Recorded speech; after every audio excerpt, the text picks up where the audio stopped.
हरे कृष्णा सभी भक्तों को दंडवत प्रणाम। हरे कृष्णा माता जी। हरे कृष्ण माता जी। हरे कृष्णा दंडवत प्रणाम सभी को। हरे कृष्णा।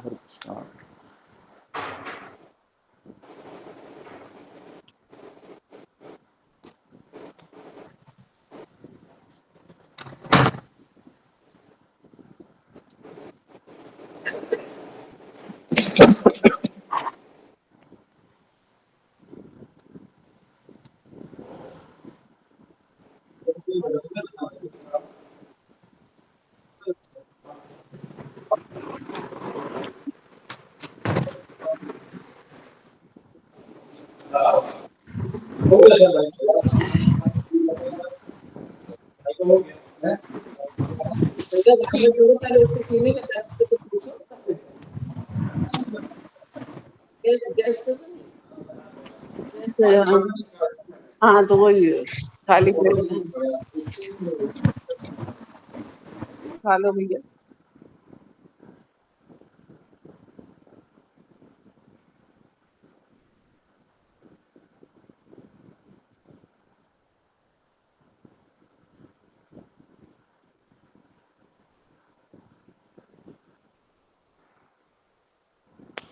हरे कृष्णा वृषाली माता जी। जी प्रभु जी। हरे जी कृष्णा माता जी। चरणों में। धन प्रणाम माता जी। जी माता जी नरसिंह आरती बोलेंगे। जी जी प्रभु जी आपकी जैसी आज्ञा। जी माता जी बोलिएगा। धन्यवाद।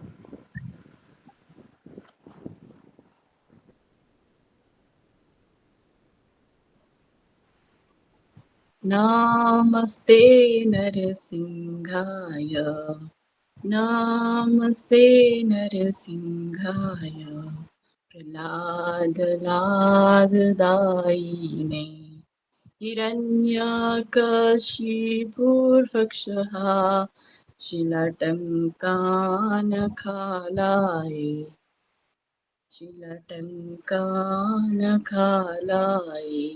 इतो नरसिंहा परतो नरसिंहा यतो यतो यामि ततो नरसिंहा वही नरसिंहा हृदये नरसिंहा नरसिंहमदिं शरणं प्रपद्ये तव कर कमलवरेणखाम् अद्भुत शृंगा दलित हिरण्यकश्यपु तनुभृङ्गा केशवधृता नरहरिरूपा जय जगदीश हरे जय जगदीश हरे जय नरसिंहदेव नरसिंहदेव नरसिंहदेव जय नरसिंहदेव जय प्रहलाद महाराज प्रहलाद महाराज प्रहलाद महाराज जय प्रहलाद महाराज विघ्नेश्वर श्री नरसिंह भगवान की जय। हरे कृष्ण। बहुत सुंदर माता जी। धन्यवाद माता जी। हरि बोल माता जी बहुत सुंदर। हरे कृष्णा सभी भक्तों के चरणों में दंडवत प्रणाम। धन्य प्रणाम प्रभु जी। दंडवत जुमा प्रणाम। माता जी हरे कृष्णा। हरे कृष्णा प्रभु जी दंडवत हरे प्रणाम। कृष्णा सभी भक्तों को चरण में दंडवत प्रणाम। सभी सभी भक्तों के वैष्णवों चरणों को में चरण दंडवत में प्रणाम। दंडवत हरे प्रणाम। कृष्णा। जुमा गुराई माता जी हरे कृष्णा। हरे कृष्ण प्रभु जी दंडवत प्रणाम। धन्य प्रणाम माता जी। 10 नाम अपराध बोलिएगा माता जी। जी प्रभु जी। हरे कृष्ण दंडवत प्रणाम सभी भक्तों के चरणों में। भगवान नाम के जप में होने वाले 10 नाम अपराध इस प्रकार से। पहला, भगवान नाम में प्रचार में जीवन समर्पित करने वाले महाभागवतों का निंदा करना। दूसरा, शिव ब्रह्मा आदि देवों के नाम भगवान नाम के समान अथवा उनसे स्वतंत्र समझना। 3, आध्यात्मिक गुरु की अवज्ञा करना या उन्हें साधारण मनुष्य समझना। 4, वैदिक शास्त्र अथवा प्रमाणों का खंडन करना। 5, हरे कृष्ण महामंत्र के जप की महिमा को काल्पनिक समझना। 6, पवित्र भगवान नाम में अर्थवाद का आरोप करना। 7, नाम के बल पर पाप करना। 8, हरे कृष्ण महामंत्र जप की वेदों में वर्णित एक शुभ सकाम कर्मकांड के समान समझना। 9 अश्रद्धालु व्यक्ति को हरि नाम की महिमा का उपदेश करना। 10 भगवान नाम में जप करते समय पूर्ण विश्वास ना होना और इनकी इतनी अगाध महिमा श्रवण करते हुए पर भी भौतिक आसक्ति बनाए रखना। भगवान नाम में जप करते समय पूर्ण रूप से सावधान ना रहना भी एक अपराध है। प्रत्येक वैष्णव भक्तों को चाहिए कि 10 नाम अपराधों से सदा बचकर रहे ताकि श्री कृष्ण के चरण कमलों के प्रति शीघ्र प्राप्त हो जो मनुष्य जीवन का परम लक्ष्य है। हरे कृष्ण। धन्यवाद माता जी, बहुत सुंदर, धन्यवाद। आप थोड़ा कल के बारे में बताएंगे? कल तो खैर भगवद गीता पढ़ी थी हमने। जी प्रभु जी। प्रभु जी कल गुरु जी सभी भक्त लोग दूसरे अध्याय के 63 श्लोका के ऊपर सब लोग श्लोका पढ़ रहे थे और उसका मीनिंग भी जितना उन्हें समझ आ रहे वो बोल रहे थे। तो उसमें 63 में श्लोका में जो बताया गया है कि मैं श्लोका नहीं, मैं उनकी मीनिंग से बता रहे हैं जो उनकी अनुवाद है। क्रोध से 63 का अनुवाद है, क्रोध से उत्पन्न होते हैं और मोह से स्मरण शक्ति विभ्रम हो जाते हैं और स्मरण शक्ति जब भ्रमित होता है तो बुद्धि नाश हो जाते हैं और बुद्धि नष्ट होने पर मनुष्य भवकूप में गिर जाते हैं। तो इसमें रागिनी माता से आपने सोचा कि क्या हम इस तात्पर्य में क्या सीखे। तो इसमें माता जी ये कह रहे थे कि हमें सब कुछ भगवान श्री कृष्ण को अर्पण करते हुए हमें चलना चाहिए कि इसे हमारी भवबंधन कट सकते हैं। अगर हम सब कुछ भगवान को अर्पण करेंगे तो हमें दोबारा यहाँ आने नहीं होगा और हम सब कुछ हमारे कृष्ण आश्रय देंगे। और 64 में बताया कि उनकी अनुवाद है कि जब समस्त राग और देश से मुक्त हो जाते हैं एवं अपने इंद्रियों को संयम द्वारा वश करने में समर्थ व्यक्ति भगवान की पूर्ण कृपा प्राप्त कर सकते हैं। तो इसमें मोहित प्रभु से अपने उनकी जो सीख मिली है वही है कि मनुष्य विभिन्न कार्य से अपने इंद्रिय को लगा सकते हैं, लेकिन जब तक वो अपने भगवान की सेवा पे नहीं लगते हैं सारे इंद्रियों को, तब तक वो इंद्रिय उनके पतन की ओर ले जा सकते हैं। एकमात्र कृष्ण भावनामृत होके ही हम भगवान की कृपा प्राप्त कर सकते हैं। जैसे हमारी इंद्रियों को जब हम इंद्रिय तृप्ति करते हैं लेकिन हमारी इंद्रिय हमें पतन की ओर ले जाते हैं। जैसे हमें हमारे आँख, कान, नाक, हाथों, पैर, ये सभी इंद्रियों को हमें भगवान के सेवा पे लगाना चाहिए। जैसे आँखों से हमें भगवान का दर्शन करना चाहिए, हाथों से भगवान का सेवा करना चाहिए, कानों से भगवान का कथा सुनना चाहिए और पैरों से सारे तीर्थ का हमें तीर्थ जाना का भगवान की दर्शन भगवान के भक्तों का दर्शन करना चाहिए।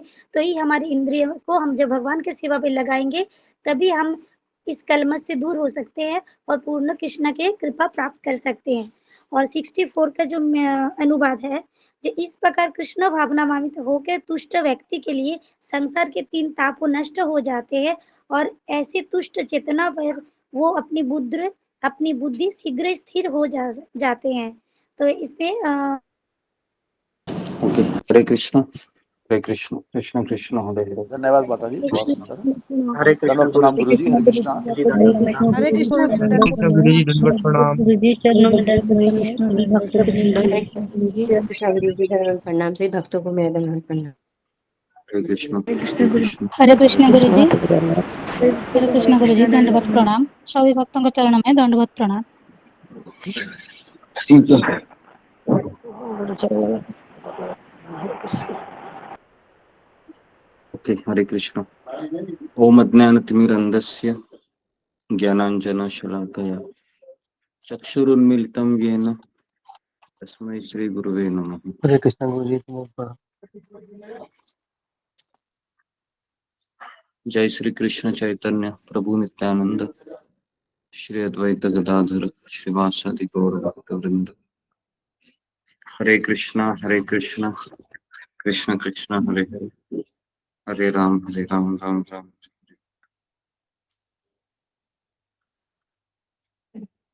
जी, तो सबका स्वागत है सत्र में। कौन सा श्लोक पढ़ रहे थे अशोक चावला प्रभु? भी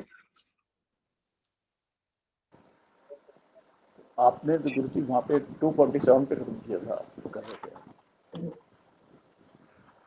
ओके, 2.47। ये श्लोका पढ़ना ही शुरू रखूंगी और बीच बीच में मैं बोलता रहता हूँ। जी।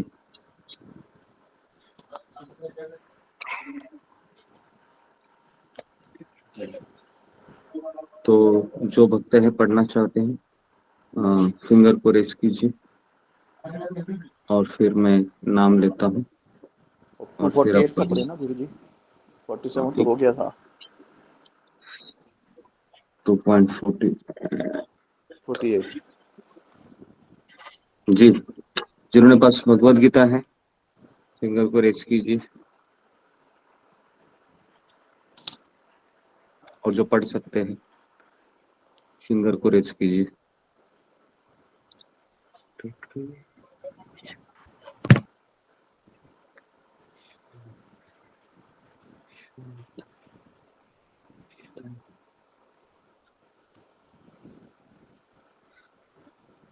जी, इतने लोगों के पास भगवत गीता इन्हीं तीनों लोगों के पास है। तो भगवत गीता सबके पास आना कंपलसरी है और आपको हिंदी भाषा में पढ़ना है। तो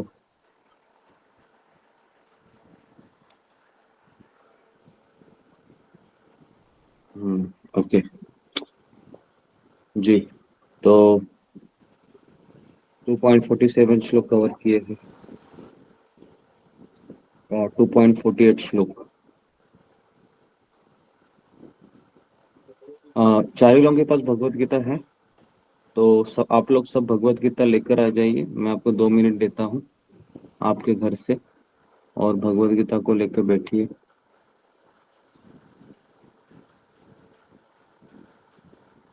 तो 36 लोग हैं, भगवत गीता है, सबके पास होना चाहिए। आप गीता क्लास में आए हैं और भगवत गीता नहीं है, अजीब लगता है सुनने को।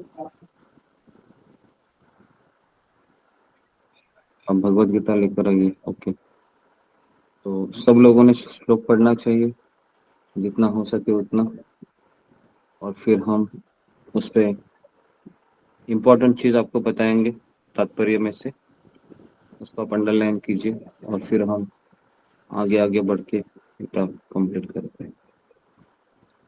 या फिर मुझे लगता है हमने 4 अध्याय कंप्लीट किए थे ना अशोक चावला प्रभु, आपको याद होगा। तो पहले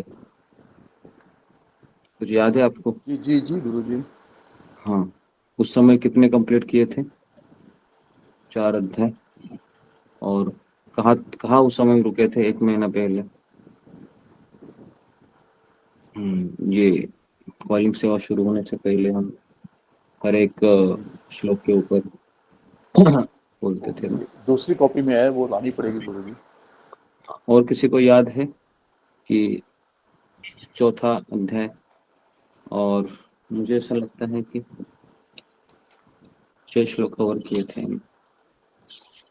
तो हम 4थे अध्याय से पढ़ेंगे अभी।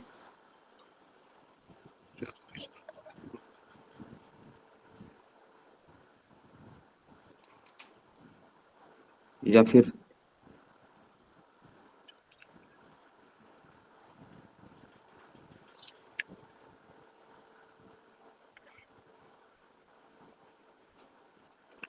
सेकंड चैप्टर को कंप्लीट कर देते हैं जैसा पढ़ रहे हैं, फिर हम आगे का सोचते हैं। तो 2.48 है, 47, 40 जी। सुधा बिष्ट पढ़िए।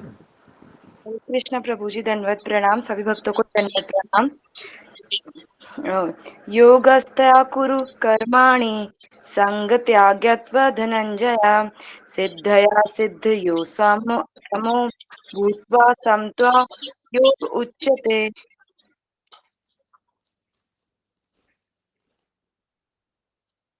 तात्पर्य भी पढ़ो, अनुवाद तात्पर्य।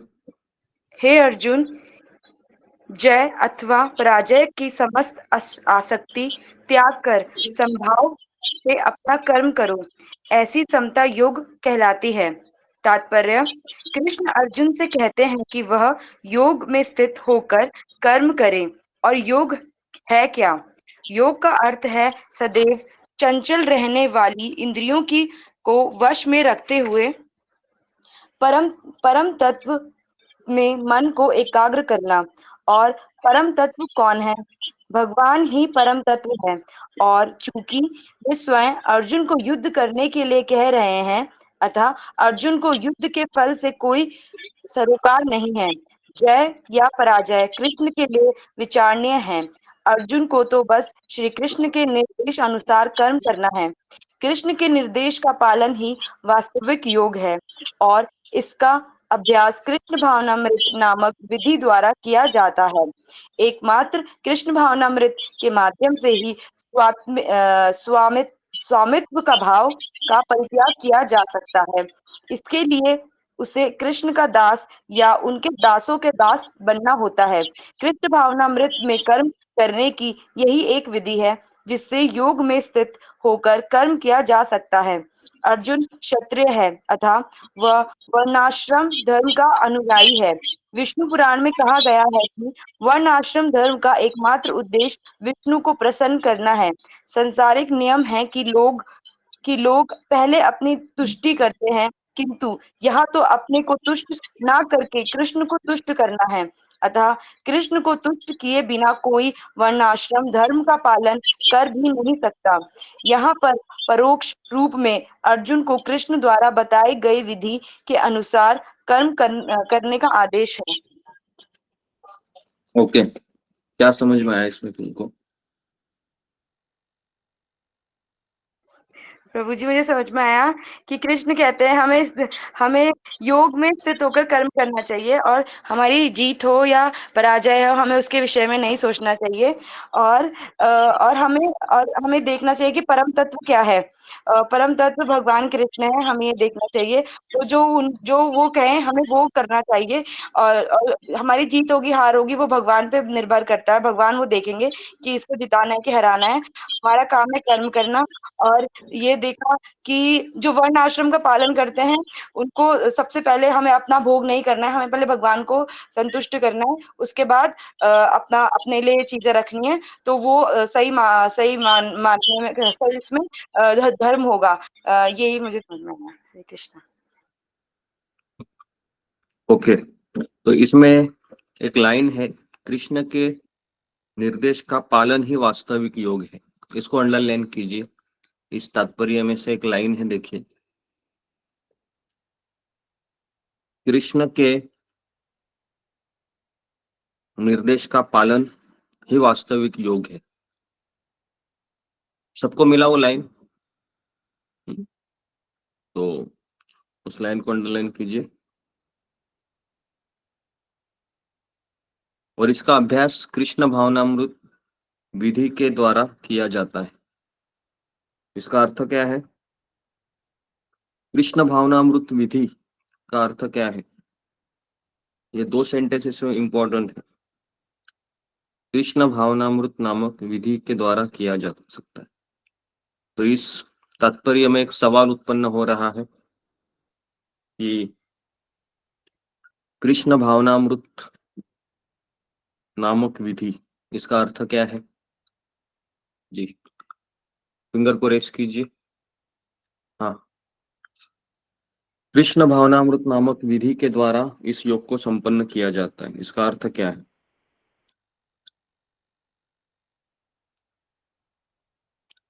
जी, रेखा काळे। हरे कृष्ण, दंडवत प्रणाम प्रभु जी। हरे कृष्ण नाम मंत्र महामंत्र का जप ही कृष्ण भावनामृत का विधि है। ओके, कृष्ण भावनामृत नामक विधि मतलब हरे कृष्ण मंत्र का जप। धन्यवाद। और कोई उत्तर? जी, विजय पांडे।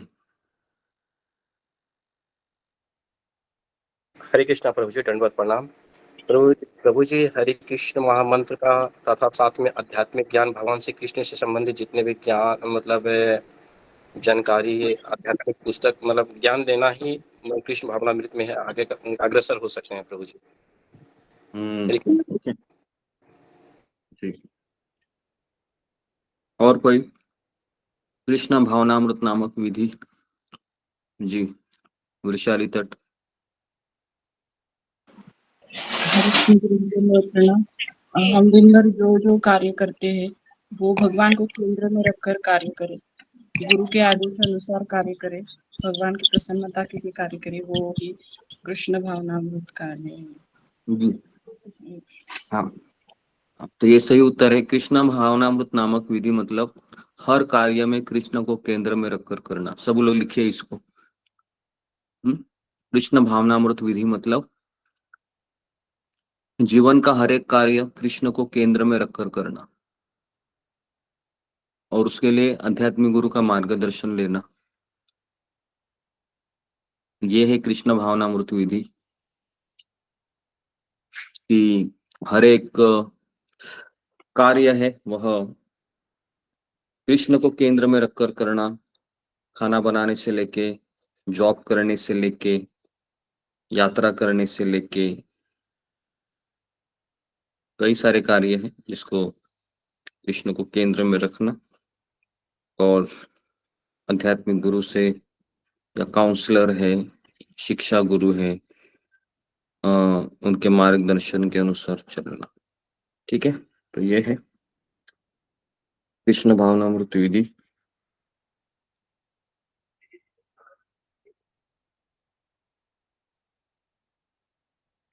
उसके लिए क्या करना होगा? कृष्ण भावनामृत विधि के लिए क्या करना होगा? सबसे इंपॉर्टेंट योग्यता क्या है? दूसरा प्रश्न है। उसी तात्पर्य में इसके उत्तर है। कृष्ण भावनामृत विधि के लिए अभी ये विधि मुझे करना है तो क्या इसकी योग्यता है? जी, सुधा बिष्ट। हरे कृष्णा। प्रभु जी, इसमें लिखा है कि हमें कृष्ण भगवान का दास बनना है या फिर कृष्ण भगवान के जो दास है उनका दास बनेंगे तो हम कृष्ण भावना विधि कर पाएंगे, पालन कर हाँ पाएंगे। जी, वेरी गुड। तो ये इसका आंसर है कि योग्यता क्या है मुझे कृष्ण भावनामृत विधि को अपनाने की? तो योग्यता है कि मुझे कृष्ण के सेवकों का सेवक बनना है, दासों का दास बनना है, बॉस नहीं बनना है, दासों का दास बनना है। तब जाके कृष्ण भावनामृत विधि का पालन हो सकता है श्रील प्रभुपाद जी के अनुसार। जी, तो यहाँ पर हमने योग का अर्थ देखा, भगवान के आदेशों का पालन करना। फिर हमने देखा कृष्ण भावनामृत विधि क्या होती है और फिर हमने देखा कि इसके लिए क्या योग्यता है। तो हम अभी अगला श्लोक पे जाते हैं। 49 जी, 49 श्लोक कौन पढ़ेंगे? फिंगर को रेज कीजिए। जी, सात्विक वर्मा, ऑन करके पढ़ो। हरे कृष्णा। गुरु जी दंडवत प्रणाम। सभी प्रभु माता जी का दंडवत प्रणाम। दूरेण भाव कर्म बुद्धि योगा न धनन्या बुद्धो बुद्धो शरणमा निगच्छा कृपणा फल हितवा। तात्पर्य भी पढ़ना है ना? हाँ, अनुवाद तात्पर्य सब पढ़ना है। ये धनंजय, भक्ति के द्वारा समझ ग्रहित कर्मों से दूर रहो और उसी भाव से भगवान की शरण ग्रहण करो। जो व्यक्ति अपने सकाम कर्म फलों को भोगना चाहते हैं वह कृपण है। तात्पर्य, जो व्यक्ति भगवान के दास रूप में अपने स्वरूप को समझ लेता है वह कृष्णा भावनामृत में स्थित रहने के अतिरिक्त सारे कर्मों को छोड़ देता है। जीव के लिए ऐसा भक्ति कर्म का सही मार्ग है। केवल कृपण की ही अपने सकाम कर्मों का फल भोगना चाहते हैं, किंतु इससे वह भव बंधन में और अधिक फंस जाते हैं। कृष्णा भावनामृत के अतिरिक्त जितने भी कर्म संपन्न किए जाते हैं वह गृहित है, क्योंकि इससे कर्ता जन्म मृत्यु के चक्कर में लगातार फंसा रहता है। अतः कभी इसकी आकांक्षा नहीं करनी चाहिए कि मैं कर्म का कारण बनूं। कृष्णा भावनामृत में यह सब कार्य कृष्ण की दृष्टि के लिए किए जाने चाहिए। कृपणों को यह ज्ञात नहीं है कि देव वश या कठोर श्रम से अर्जित संपत्ति का किस तरह सदुपयोग करे। मनुष्य को अपनी सारी शक्ति कृष्णा भावनामृत अर्जित करने में लगानी चाहिए, इससे उसका जीवन सफल हो सकेगा। कृपणों की भांति अभागे व्यक्ति को अपनी मानवीय शक्ति का को भगवान की सेवा में नहीं लगाते। हरे कृष्ण गुरु जी। ओके, हरे कृष्णा। क्या समझ में आया सात्विक वर्मा? इसमें ये है कि जो व्यक्ति एक तो कि भगवान के दास रूप में अपने आप को समझ लेता है, वह कृष्ण भावनामृत में स्थिर रह सकता है। और दूसरा जीव के लिए ये कर्म सारे भक्ति कर्म में हो जाएंगे। जो केवल कृपण जो कंजूस लोग होते हैं वह सकाम कर्म यानी जो फल की आशा से किए जाए, जिन्हें कुछ उन्हें इसके बदले कुछ मिले, वह उन्हें भोगना चाहते हैं। किंतु अगर हम ऐसा करेंगे तो हम बंधन में फंस जाएंगे, क्योंकि हम फल ले रहे हैं क्योंकि कर्म के बदले। और आपने बताया कि हमें फल नहीं लेना है, हमें कृष्ण को देना है वो। और अगर हम ऐसा करेंगे तो हम अधिक बंधन life of birth and cycle में फंस जाएंगे। कृष्णा भावनामृत के अतिरिक्त जितने भी हम कर्म जितने भी सारे करेंगे वह गहित है, मतलब सारे बेकार है, क्योंकि हम उसके कृष्ण की सेवा में नहीं लगा रहे हैं, और इससे हम जन्म मृत्यु के चक्कर में फंस जाते हैं। अतः हमें इस आकांक्षा से नहीं करनी चाहिए, और हमें ये नहीं सोचना चाहिए कि मैं कर्म का कारण बन करूँ, मैं ही वो इसका मतलब वो क्रिएटर। हमें समझना चाहिए कृष्ण है, कृष्ण की कृपा से मैं कर्म कर पा रहा हूँ, और कृष्ण भावना दृष्टि के लिए किया जाए। और हमें भगवान की कृष्ण भावना में कृष्ण की दृष्टि के लिए, मतलब उनकी सेवा के लिए हमें जो भी हमारा कर्म है, पढ़ना लिखना जो भी, हमें वो करना चाहिए। और कृपण जो कंजूस लोगों को ये पता नहीं होता है कि देवश कटोष अजित संपत्ति का किस तरह सदुपयोग है। तो मनुष्य को चाहिए कि अपनी कृष्णा अर्जित, मतलब मनुष्य को ये चाहिए कि अपनी सारी कृष्णा भावना में तो अर्जी में लगाना चाहिए, जिससे उसका जीवन सफल होएगा। और हमें कंजूस लोगों की बात ही अभागे व्यक्ति को अपनी मानवीय भगवान की सेवा में नहीं लगाते। हरे कृष्णा गुरु जी, धन्यवाद प्रणाम। ये पढ़कर बताए या सोचकर आखिरी की बताए? एक लाइन पढ़ के बता दी थी, बाकी तो खुद से बताया जी।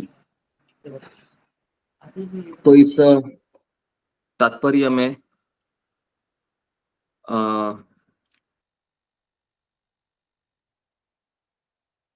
कृष्ण अर्जुन को कह रहे हैं कि भक्ति के द्वारा गर्हित कर्मों से दूर रहो। यहाँ पर गर्हित कर्म का अर्थ क्या है? जी, फिंगर को रेस कीजिए। कौन मुझे बताएगा गर्हित कर्म इसका अर्थ क्या है? फिंगर को रेस कीजिए कि कृष्ण क्या यहाँ पर बताना चाह रहे हैं। गर्हित कर्मों से दूर रहो भक्ति के द्वारा। जी जी, अनुराधा गोयल। हरे कृष्णा प्रभु जी, दंडवत प्रणाम। तो प्रभु जी सकाम कर्मों से सकाम कर्मों से दूर रहो।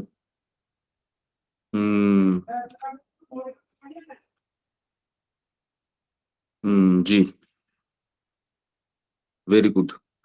तो ये इसका उत्तर है। अभी दूसरा प्रश्न ये है कि सकाम कर्मों से कृष्ण क्यों दूर रखना चाह रहे हैं अर्जुन को और हमको? क्या कारण है? फिंगर को रेस कीजिए। कृष्ण यहाँ पर सकाम कर्मों को क्यों दूर रखना चाह रहे हैं? हरे कृष्णा क्या प्रभु जी। ऐसा कारण है? प्रभु जी क्या कहते हैं, हम जो सकाम कर्मों से करते हैं तो फिर वो बंधनों में बन जाते हैं। जी जी, वो बंधन में बस बन जाते हैं। जी, ओके। तो इसका उत्तर मिल गया है हमें। और फिर हरे कृष्ण, सभी भक्तों को धन्यवाद प्रणाम, गुरु जी को धन्यवाद प्रणाम। हरे कृष्ण। यहाँ पर कृपण शब्द किसे कहा गया है? कौन मुझे बताएगा? इस अध्याय में कृपण शब्द किसे किसे कहा है? कृपण मतलब यहाँ पर भगवान क्या बताना चाह रहे? कृपण का अर्थ प्रभुपाद लिखते हैं कंजूस, कंजूस व्यक्ति। लेकिन यहाँ पर कृपण शब्द मतलब किस चीज में कंजूसी कर रहा है? जी, रेखा पायल।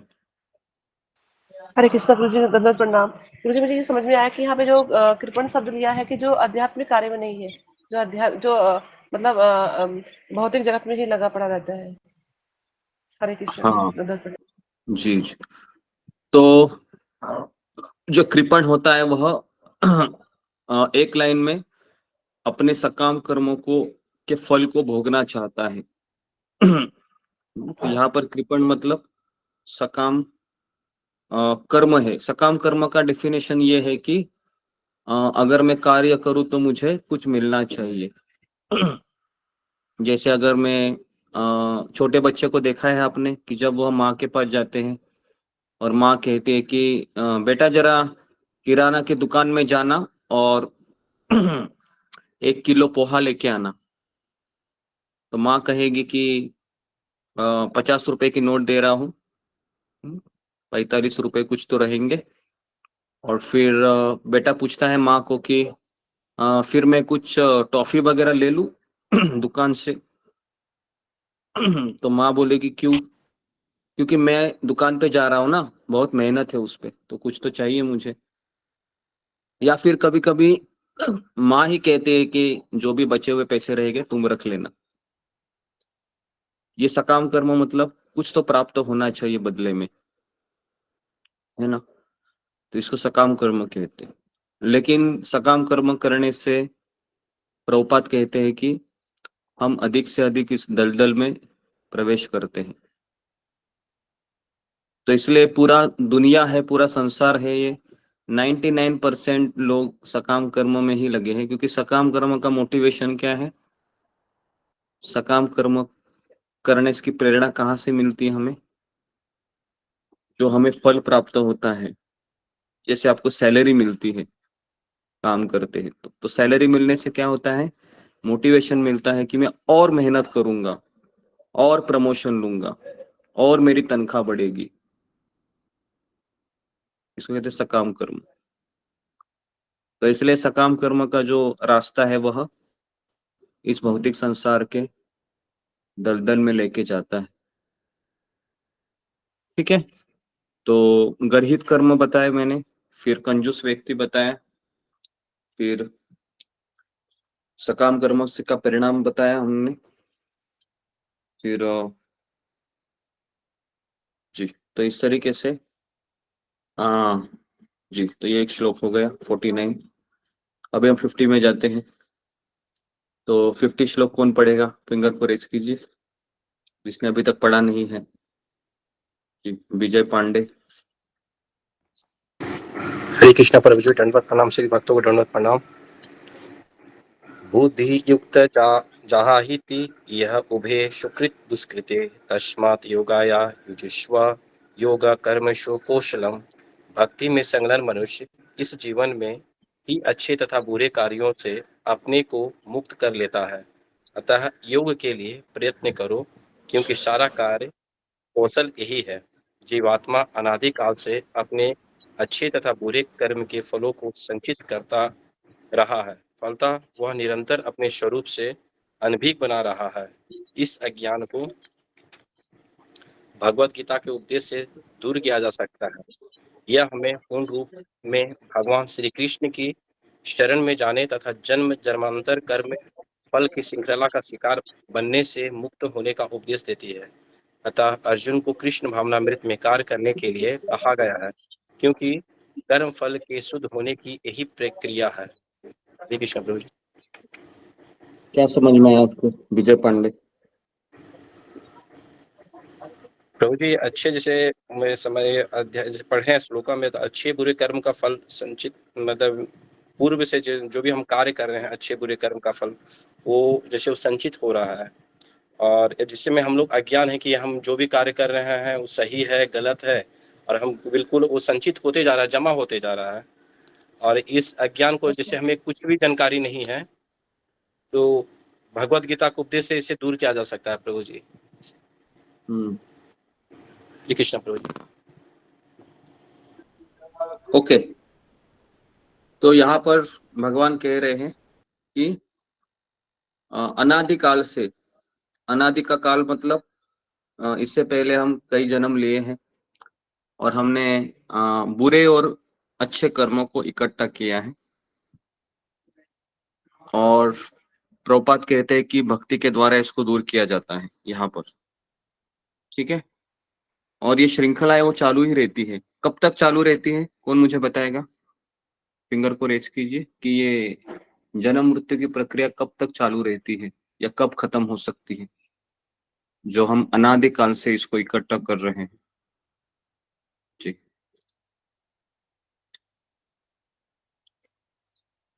जी रंजना माता जी।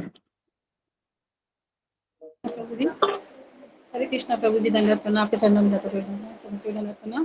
प्रभु जी मतलब इस जो बुरे तथा अच्छे कर्मों की प्रक्रिया को जब हम चक्र से हम तभी दूर सकते हैं जब तक हम भक्ति में कार्य नहीं करेंगे, भगवान की प्रसन्नता के लिए कार्य नहीं करेंगे। मतलब जो भगवान ने हमें बताया है कल। ओके, तो इसका एक लाइन में उत्तर है, भगवान की शरण में जाकर इसको हम विराम दे सकते हैं। ठीक है, अनादिकाल से। जी, अगला श्लोक पढ़ते हैं अभी हम। इसका तात्पर्य बहुत छोटा है। जी, फिंगर को रेज कीजिए। अगला श्लोक 51, श्लोक क्रमांक 51। जी, गोरखनाथ अहिर।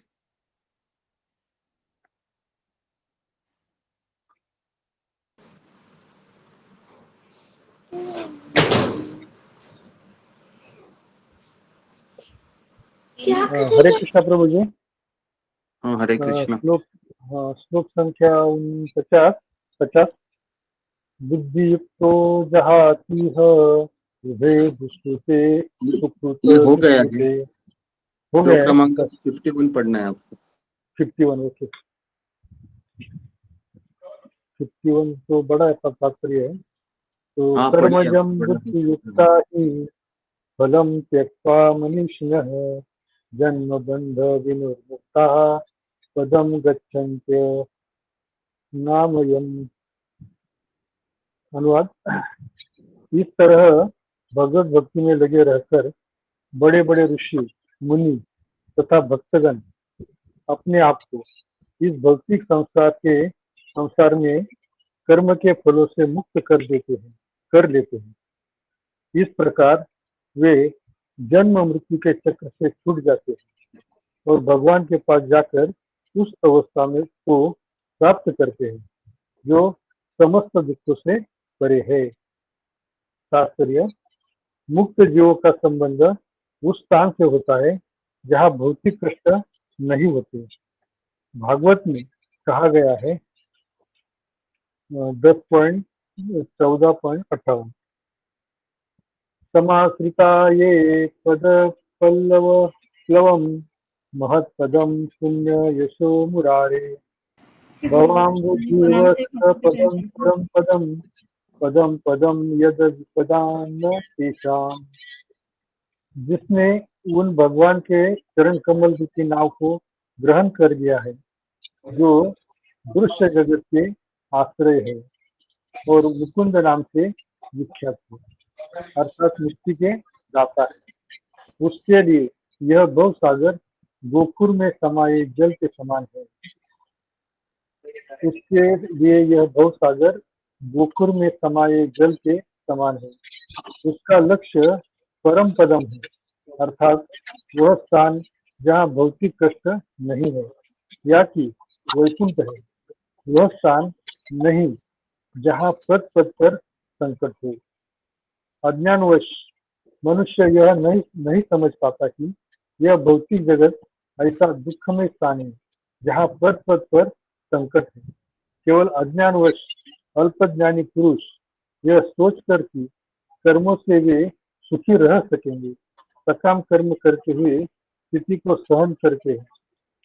उन्हें यह ज्ञात नहीं है कि इस संसार में कहीं भी कोई भी शरीर दुखों से रहित नहीं है। संसार में सर्वत्र जीवन के दुख जन्म मृत्यु जरा तथा व्याधि विद्यमान है।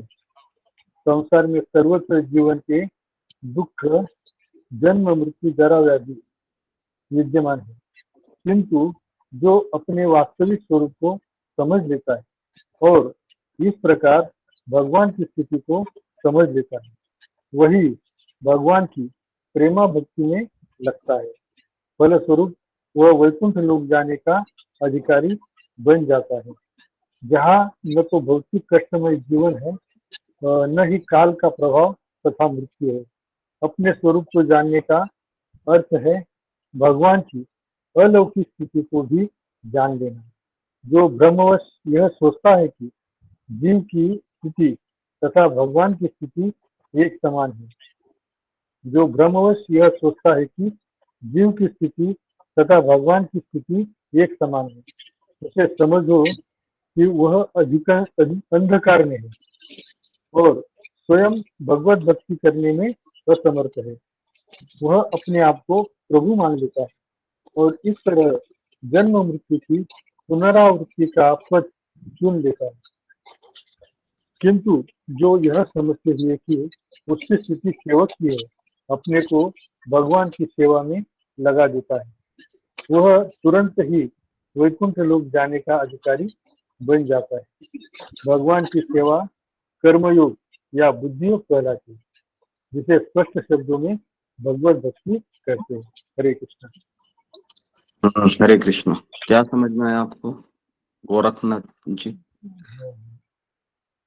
समझ में इसमें हम भगवान की भक्ति करेंगे तो हम इस जन्म मृत्यु जरा व्याधि के चक्र से छूटेंगे। ये एक बात समझ में आई हमें। हाँ, और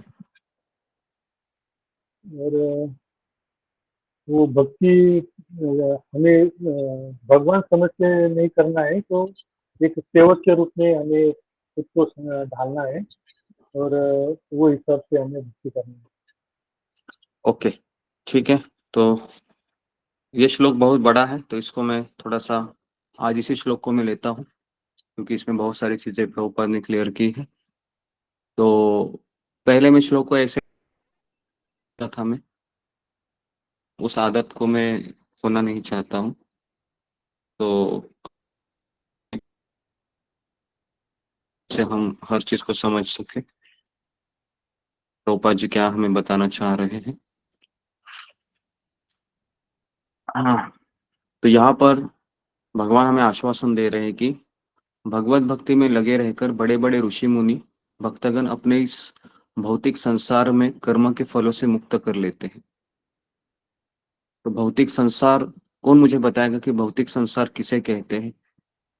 फिंगर को रेस कीजिए। भौतिक संसार किसे कहते हैं जी? बहुत सिंपल क्वेश्चन है यहाँ पर। अगर ये क्वेश्चन आपको नहीं पता है तो फिर गीता समझ में आना कठिन है जी। भौतिक संसार, रीति दब्बास। हरे कृष्णा गुरुजी, दंडवत प्रणाम। हरे कृष्णा सभी भक्तों को दंडवत प्रणाम। जिस संसार में हम रह रहे हैं, यानी कि कलयुग, वो ही भौतिक संसार है। और जिन चीजों के लिए हम दिन रात मेहनत करते रहते हैं, माया के जाल में फंसे हुए हैं, वही भौतिक संसार है। हरे कृष्णा। ओके, भौतिक संसार किसे कहते हैं जी? वाणी कुसुमा। दंडवत प्रणाम गुरुजी। अब हम जी रहे ना, ऐहिक भोग कर रहे ना गुरुजी। ये ऐहिक सभी वस्तु और इससे भौतिक संसार कहते हैं। ओके जी। नेक्स्ट, राजेश चौधरी। हरे कृष्णा गुरु जी, हरे कृष्णा। प्रणाम गुरु जी। इसका मतलब यह है, जो ये भौतिक संसार है, जो इसमें जो भौतिक चीजें अवेलेबल हैं, हम इंद्रियों की तृप्ति के लिए यूज करते हैं, ये भौतिक संसार। ओके, और कोई भौतिक संसार? रेखा पायल। हरे कृष्ण गुरु, दंडवत प्रणाम से भक्तों को दिव्य प्रणाम। गुरु जी, भौतिक संसार वो है जहाँ पे जो संसार कृष्ण की शरणागति नहीं है, जहाँ पे भगवान की पूजा नहीं की जाती, वो भौतिक संसार होता है। हरे कृष्ण। हाँ जी। दंडवत तो प्रणाम। हाँ जी, तो ये इस प्रश्न का सही उत्तर है। भौतिक संसार मतलब उस संसार में कृष्ण नहीं है, उसे कहते हैं भौतिक संसार। ठीक है, बहुत आसान है इसका उत्तर देना। और आध्यात्मिक संसार किसे कहेंगे फिर? जहां पर कृष्ण है ना? कृष्ण है, मैं हूँ और बहुत लोग हैं, इसको कहते हैं आध्यात्मिक संसार। भौतिक संसार में कौन है? मैं हूँ, मेरी पत्नी है, मेरे बच्चे हैं, मेरे माता पिता हैं,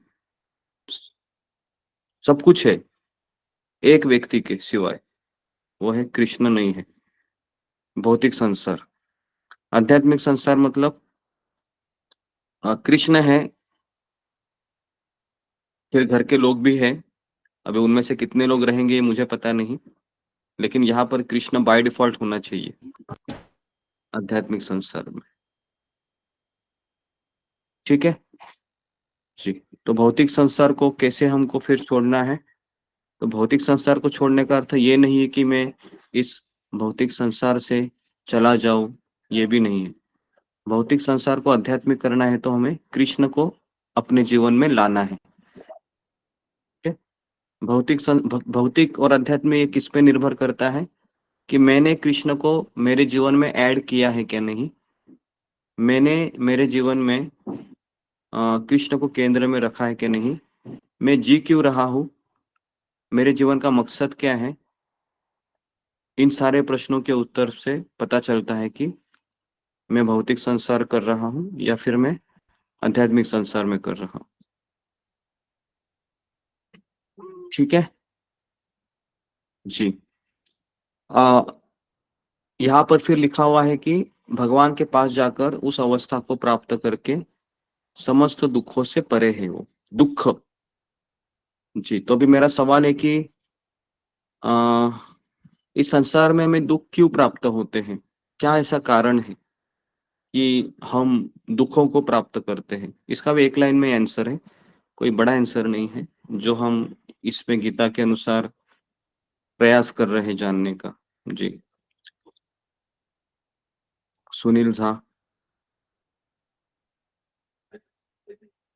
हरे कृष्णा दंडवत प्रणाम। हरे कृष्णा सभी भक्तों को दंडवत प्रणाम।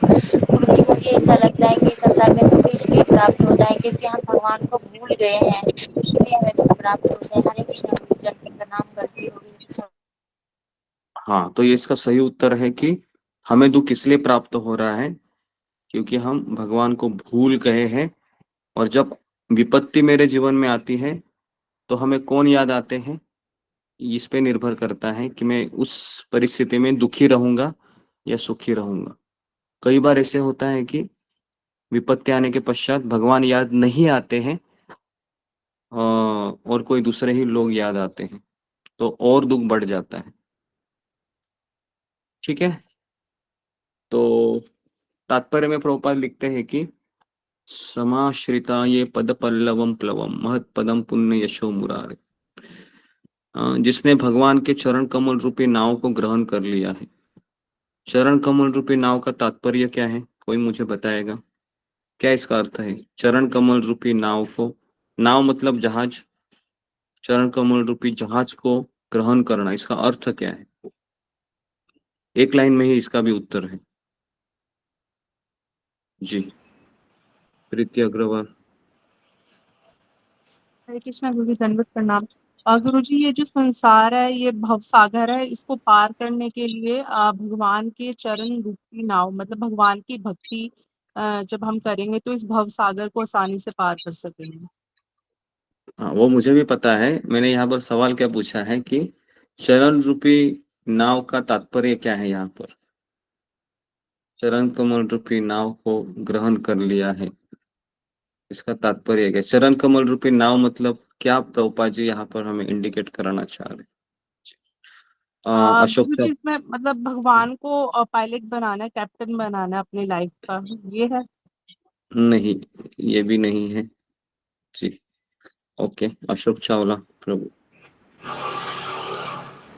जी गुरु जी, जिसने भगवान के चरण कमल का आश्रय लिया है, अपने आप को टोटली तात्पर्य क्या है इसका?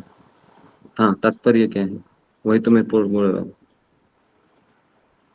तो जो जानता है कि भगवान ही सब कुछ है इस जन्म मृत्यु से छुटकारा दिलाने के लिए, और ठीक है। कोई रास्ता हमारे पास नहीं है, और जो उनके पूर्णतः शरणागत हो जाता है तो वो इस भवसागर से पार हो जाता है। उनके नाम का नाम ही नाव है, उनके नाम ही नाम और नामी में अंतर नहीं है, नाम ही नाव है। जी जी जी जी जी जी, इसका एक लाइन में आंसर है, तो मैं उस एक लाइन को मैं खोज रहा हूँ जी। नेक्स्ट सुमिता सिन्हा। हरे कृष्णा गुरु जी, दंडवत प्रणाम। सभी भक्तों को दंडवत प्रणाम। ये गुरु जी शायद आध्यात्मिक गुरु के शरण में जाना। शरण कमल रूपी नाव को ग्रहण जी, और जी जी नेक्स्ट। हाँ, मीनाक्षी। हरे कृष्णा गुरुजी, दंडवत प्रणाम। से भक्तों को दंडवत प्रणाम। गुरुजी, मेरा भी यही उत्तर है कि भगवान के कमल रूपी नाव का अर्थ है कि जो भगवान के प्रतिनिधि है, जो भक्त है, उनकी आज्ञा को, या जैसे गुरु है उनकी आज्ञा को, उनकी आज्ञा के अनुसार चलना। हरे कृष्ण। ओके जी, ये एक उत्तर हो। अर्थ चलने का अर्थ क्या है? जी, अनुराधा। हरे कृष्ण गुरु, हरे कृष्ण प्रभु जी। प्रभु जी क्या कहते हैं, परमाणिक गुरु की शरण ग्रहण करना। हाँ, ये बात सही है। और जी, कृष्णा तिवारी प्रभु।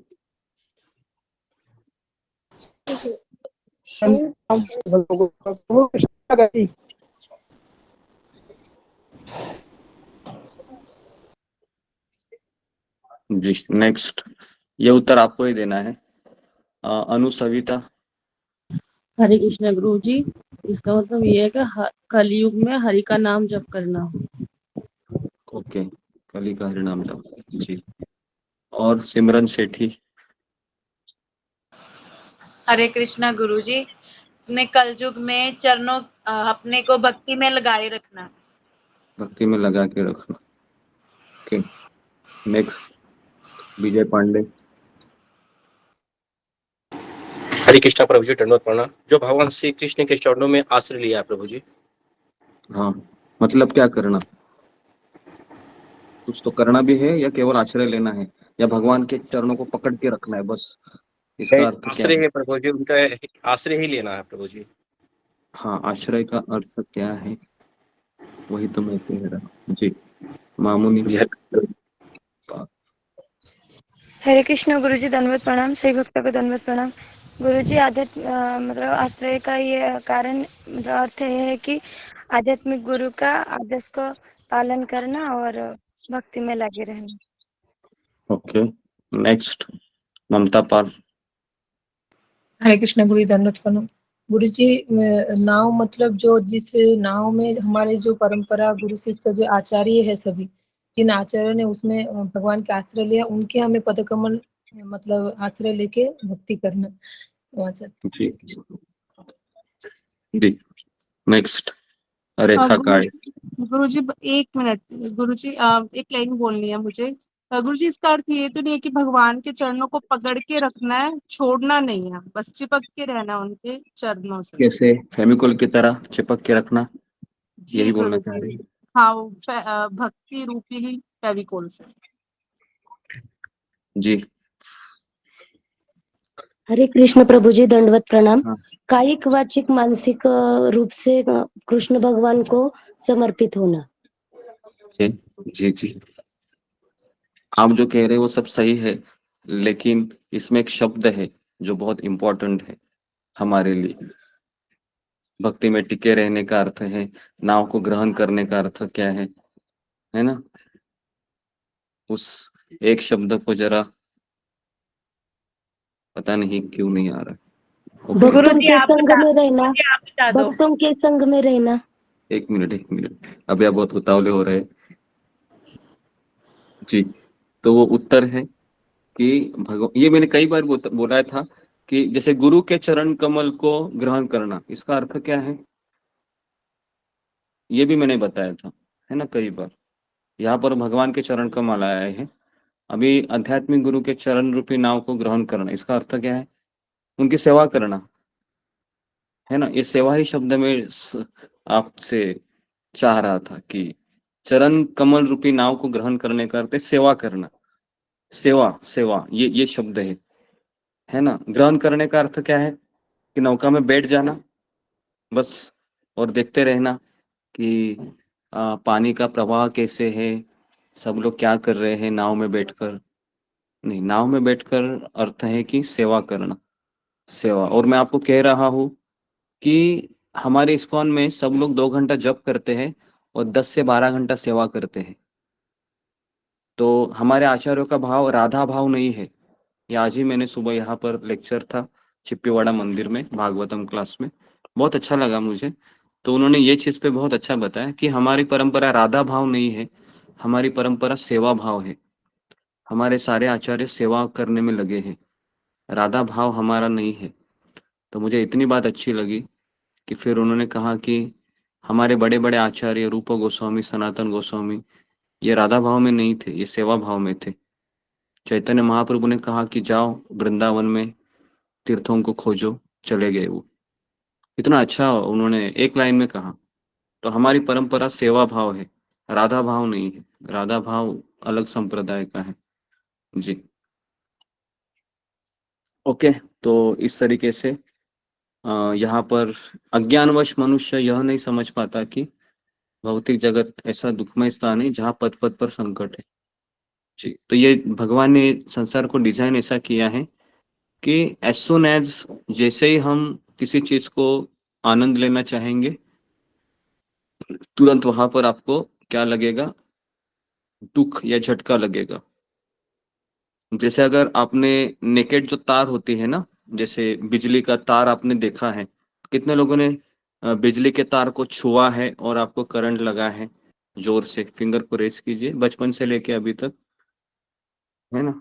तो आप सबको ये अनुभव होगा, बराबर है। बचपन में मैंने एक बार कहा था कि मैं बहुत छोटा था, तो मुझे टीवी चालू करना था और मेरा हाथ नहीं पहुंच रहा था, है ना। कम से कम मैं उस समय सेकंड स्टैंडर्ड में रहूंगा, फर्स्ट सेकंड स्टैंडर्ड में। तो मैंने किचन में गया और किचन में वो ये होता है ना, वो चपाती को पलटते हैं, है ना, तो उसको उलथन बोलते हैं हमारे मराठी में। तो फिर मैंने उसको ले लिया और फिर मैं ऐसे करने लगा, वो टीवी का बटन ऐसे प्रेस करने के लिए, तो ऐसे जोर से झटका लगा कि वो उलथन में उड़ गया और मैं ऐसे बहुत जोर से वो हाथ को एकदम कंपन होने लगा। तो ऐसा कुछ अनुभव आपको भी होगा, है ना। तो यहाँ पर जो उदाहरण दिया है कि जैसे ही हम किसी भी चीज को भोग करना चाहेंगे, चाहे वो सुंदर स्त्री हो, सुंदर पुरुष हो, या फिर कोई होटल की कोई मसालेदार चीज हो, या फिर गर्मा गर्म जिलेबी हो, या फिर ऐसी कोई भी चीज, चाहे मोबाइल में आप फेसबुक देख रहे हो, किसी के स्टेटस चेक कर रहे हो, उसमें मजा ले रहे हो, तो थोड़े ही समय में दुख होता है। मैं आपको बताऊं कि मोबाइल में स्टेटस हम जब देखते हैं, फेसबुक देखते हैं, यूट्यूब देखते हैं, तो एक अजीब सा फ्रस्ट्रेशन कुछ समय के पश्चात हमारे भीतर निर्माण होता है। कितने लोगों ने अनुभव किया है ये? जब आप फेसबुक लगातार सोशल मीडिया पे होते हैं ना, तो एक अजीब सा फ्रस्ट्रेशन हमारे माइंड में क्रिएट होता है और हम जब मोबाइल रखते हैं ना तो बहुत चिड़चिड़े हो जाते हैं। ये मैं, है ना, अनुभव से बता रहा हूँ, ऐसा होता है। तो मैं सोच रहा था कि मोबाइल में भी हम आनंद लेते हैं तो इसका परिणाम क्या होगा।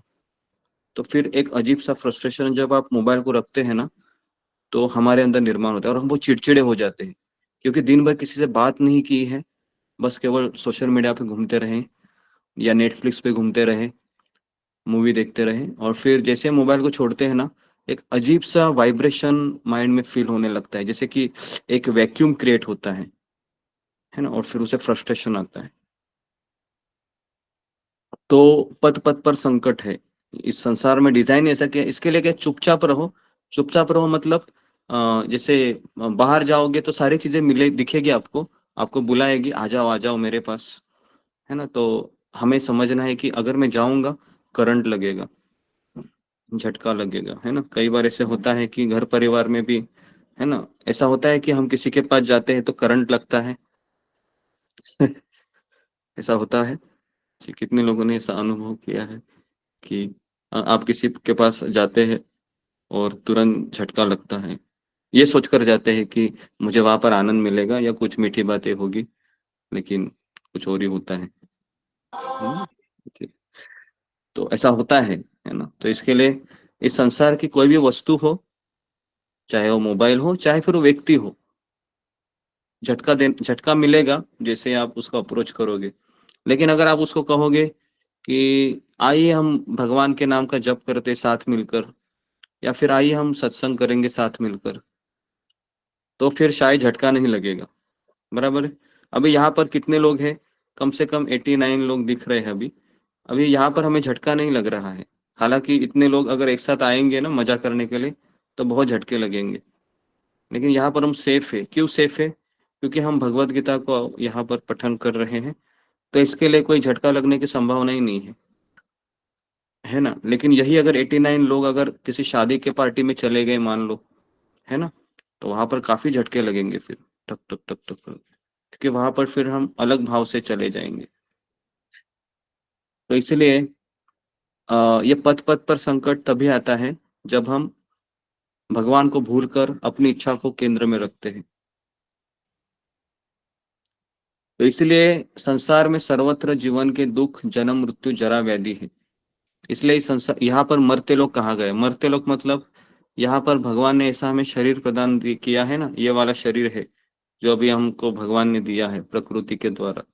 ये शरीर में है ना एक छोटी सी, ज्यादा कैपेसिटी नहीं है पेन सहन करने की। ये शरीर 40,000 बिच्छू काटने का दर्द ही सहन कर सकता है, उसके पश्चात फिर ये गिव अप कर देगा। तो अलग अलग प्रकार के शरीर होते हैं। जैसे अभी स्वर्गलोक में अगर आपको शरीर मिलेगा किसी देवता का, तो उसमें प्रचुर मात्रा में भोग करने की सुविधा मिलेगी। अगर राक्षस का शरीर मिलेगा तो वहां पर प्रचुर मात्रा में खून पीने की या फिर दूसरों को सताने की शक्ति मिलेगी। तो अलग अलग शरीर के अलग अलग खासियत है। तो वैसे ये शरीर जो हमें मिला है पृथ्वी लोक में, जो मरते लोक में, ये शरीर स्पेशली भगवान ने डिजाइन किया है तपस्या करने के लिए, जिससे हम मानव देह का उपयोग करके भगवान को प्राप्त करें। स्पेशली ये शरीर है ना, इसीलिए डिजाइन किया गया है। पृथ्वी लोक की बात कर रहा हूं। तो इसलिए अपने स्वरूप को जानने का अर्थ है भगवान की अलौकिक स्थिति को भी जान लेना। ठीक है, तो इस तरीके से यहाँ पर अपने आप को प्रभु मान लेता है, इस तरह जन्म मृत्यु की पुनरावृत्ति का मार्ग चुन लेता है, मतलब स्वामी है ना। जैसे एक बार मैं आश्रम में रह रहा था, तो मुझे आश्रम में आकर ज्यादा समय नहीं हुआ था, और उस समय सब लोग है वह प्रभु प्रभु कहते हैं ना, किसी को बोलना है तो मुझे लगा कि ये प्रभु सरनेम लगाना पड़ता है ना, ऐसा लगा। तो फिर किसी ने फोन किया था आश्रम में और मैंने ही फोन उठाया था। तो सामने से जवाब आया कि आप कौन बोल रहे हैं। तो उस समय मेरी दीक्षा नहीं हुई थी जस्ट आश्रम में, तो मैंने कहा मेरा आशीष प्रभु बोल रहा हूँ। तो सामने से उत्तर आया, प्रभु प्रभु कब से बन गए तुम? तो मुझे कुछ समझ में नहीं आया कि इन्होंने ऐसा क्यों मुझे जवाब दिया। तो बाद में फिर जैसे फोन रखा, हालांकि वो जो फोन किया था मेरे शिक्षा गुरु ने किया था उस समय, और वो मेरे से बात ही नहीं कर रहे थे। करीबन 2 महीने मेरे से बात नहीं की। हमेशा आते थे आश्रम में, ऐसे देखते थे मुझे जैसे मैंने कोई बड़ा अपराध किया है ना, अपराधी की तरह मुझे देखते थे।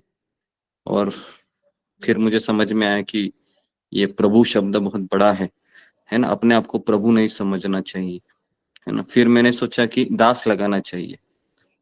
फिर वापस फोन आया तो मैं ऐसे आशीष दास हूँ। तो कहा कि तुमको तुम्हारी दीक्षा नहीं, तुम दास कैसे बोल सकता है ना। तो फिर मैं बोला फिर क्या बोलना चाहिए? बोला कि अपना नाम बोलो केवल, अपना दिमाग मत लगाओ, ऐसे उत्तर आया। तो फिर बाद में दिमाग लगाना मैंने छोड़ दिया। इस्कॉन में दिमाग लगाने से ना डांट पड़ती है, ये मैंने तब समझा।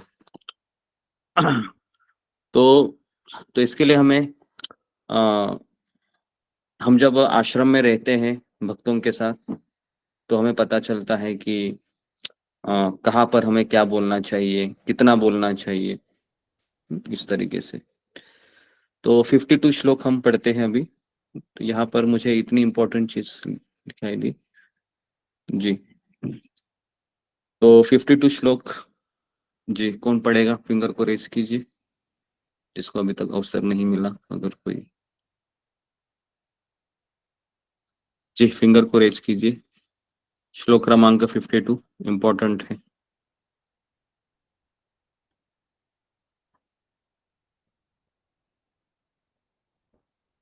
क्या हो गया अभी? हाँ, भगवत गीता किसके पास है? या है ही नहीं? सब लोगों ने रख दी लगता है अभी। तो ओके, संगीता काळे,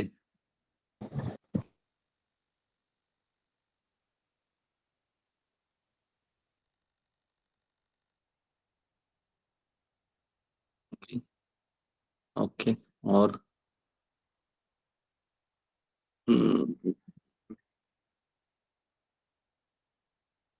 जी,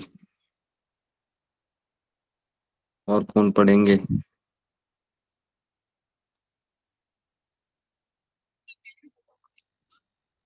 गुरुजी मैं पढ़ूं? हाँ पढ़ो।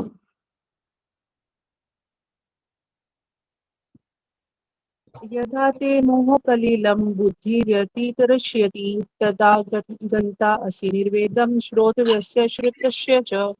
जब तुम्हारी बुद्धि मोह रूपी सघन वन को पार कर जाएगी तो तुम सुने हुए तथा सुनने योग्य सब के प्रति अन्यमनस्क हो जाओगे। गुरुजी जी, तात्पर्य भी पढ़ना है।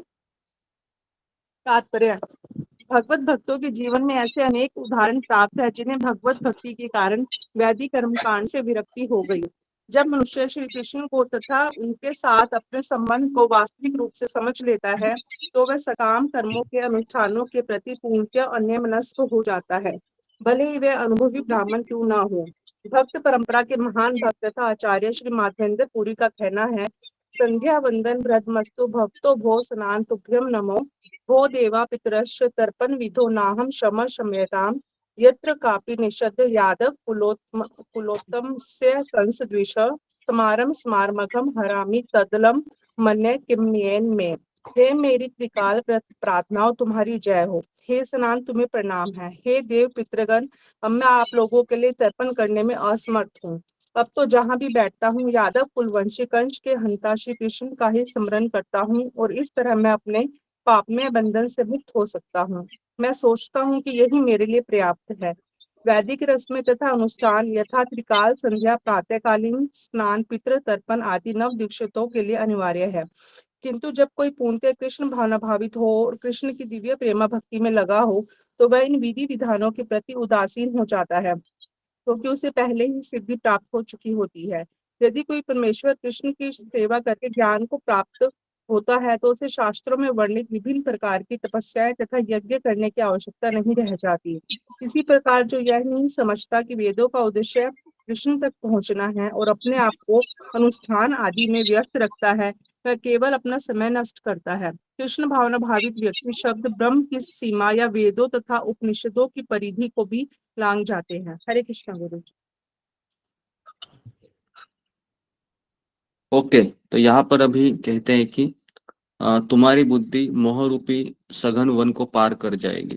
तो यहाँ पर अभी मेरा कहना है कि मोह रूपी सघन वन मतलब क्या है, कौन मुझे बताएगा? मोह रूपी सघन वन किसे कहा गया है? हाँ, समझना बहुत जरूरी है। हाँ, फिंगर को रेज कीजिए। मोह रूपी वन, इसका अर्थ क्या है, या वन ही क्यों कहा गया है? कोई झरना है, नदी है, समुद्र क्यों नहीं कहा? है ना, कुछ तो भगवान ने शब्द इस्तेमाल किया तो कुछ तो मीनिंग रहेगा। जी,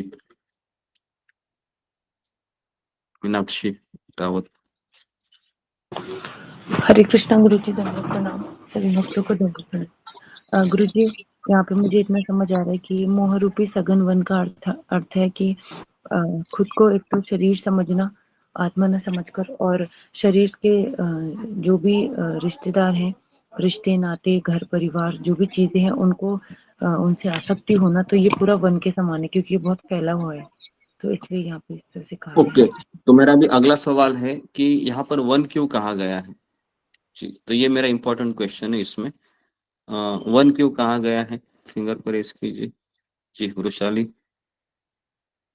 हरे कृष्ण गुरु जी, दंडवत प्रणाम। सिर्फ आपको दंडवत प्रणाम। मुझे लगता है कि वन में अगर हम रास्ता भूल जाते हैं, भटक जाते हैं, तो वहां से बाहर निकालना बहुत मुश्किल होता है। इसलिए शायद यहाँ वन की उपमा दी है। ओके, कलिलम मतलब घने जंगल, घना जंगल, घने जंगल में रास्ता भटक जाते हैं। ओके जी, तुम्हारी बुद्धि मोह रूपी सघन वन को पार कर जाएगी। हाँ जी, पार करना मतलब उस वन को पार करने का अर्थ है कि उस रास्ते पर चलना। तो वन बहुत घना होता है, तो उसमें डर होता है कि कहीं हम रास्ता ना भटके, क्योंकि उस वन में काफ़ी लोग रहते हैं और हमको बुलाते हैं, आजा आजा करके, और हम जाने के पश्चात फिर क्या होता है, रास्ता भटक जाते हैं। तो तुम सुने हुए तथा सुनने योग्य सबके प्रति अनन्य मनस्क हो जाओगे। इसका अर्थ क्या है? सुने हुए मतलब जो तुमने अभी तक सुना है ना, वो पता चलेगा कितना सच है कितना झूठ है, जो अभी तक तुमने सुना है, और अभी जो सुनने योग्य है, जो तुम्हें जब भक्ति में आने के पश्चात जो तुम सुनोगे, इन दोनों में तुम भेद कर सकोगे। तो भगवान के भक्तों के जीवन में ऐसे अनेक उदाहरण हैं। भगवत भक्ति के कारण वैदिक कर्मकांड से विरक्ति हो गई हो। वैदिक कर्मकांड मतलब जैसे यज्ञ करते हैं लोग, जैसे गृह प्रवेश हो या कोई पूजा हो, शादी के बाद लोग पूजा कराते हैं, सत्यनारायण की पूजा कराते हैं ताकि घर में सुख शांति बनी रहे।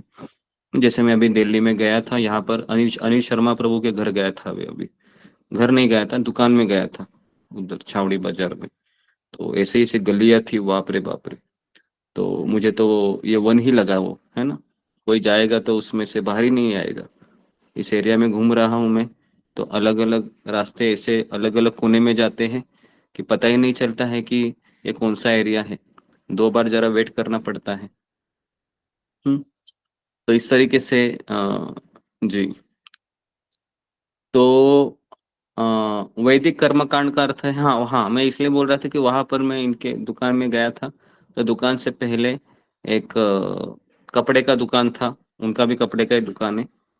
तो 1 घंटा वहां पर बैठा, उनसे बातें कर रहा था।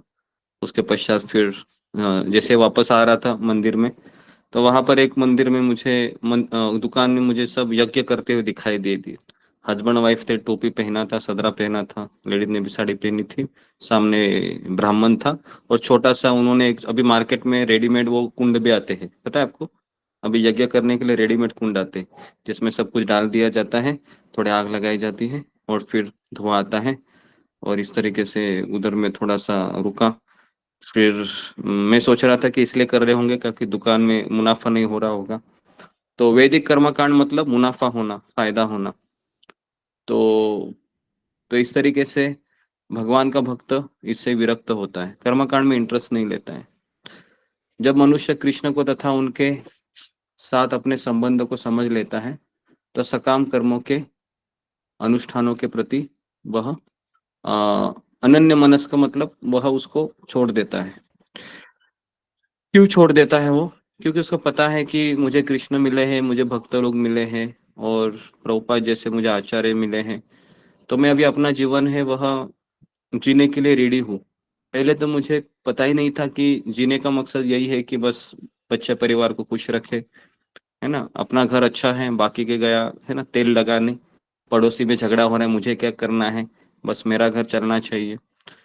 तो इसी को लोग कहते हैं कि यही जीवन का लक्ष्य है। लेकिन प्रभुपाद के तात्पर्यों में हमें बता दिया है कि जीवन का लक्ष्य है कि मैं और कृष्ण कौन है, मेरा उनके साथ क्या संबंध है, भक्तगण कौन है, ये संसार क्या है, मैं यहाँ पर क्यों आया हूँ, इन प्रश्नों के उत्तर को खोजना।